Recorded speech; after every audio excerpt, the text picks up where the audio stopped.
कहानी का ये मोड़ अब और भी गहरा और रोमांचक होने वाला है।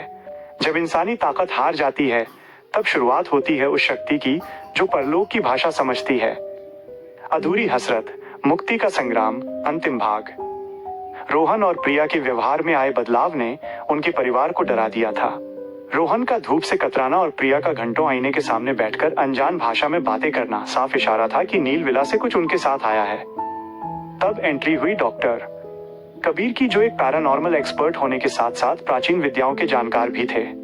डॉक्टर कबीर जब रोहन के घर पहुंचे तो उनके हाथ में मौजूद रुद्राक्ष की माला अचानक काली पड़ गई।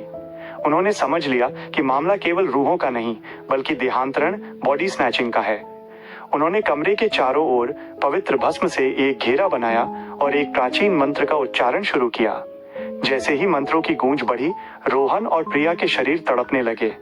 अचानक कमरे की बत्तियां बुझ गईं और रोहन की आवाज में आर्यन गरज उठा, हटो यहां से, ये जिस्म हमारा है, हमने 20 साल इंतजार किया है।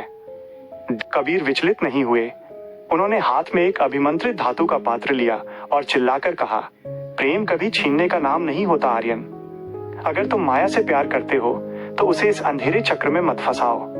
मुक्ति ही आखिरी मिलन है। वो भावुक क्षण, कबीर ने अपनी शक्ति से माया की रूह को प्रकट किया।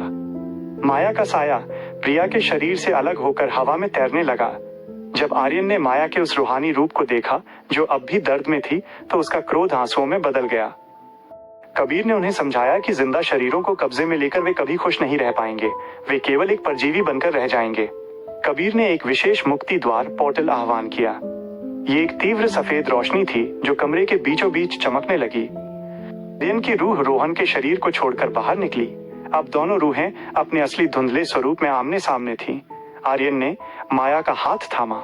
इस बार उनके स्पर्श में खौफ नहीं बल्कि शांति थी। बिना पीछे मुड़े वे दोनों उस सफेद रोशनी की ओर बढ़ गए। जाते जाते आर्यन ने रोहन की ओर देखा, मानो अपनी गलती की माफी मांग रहा हो।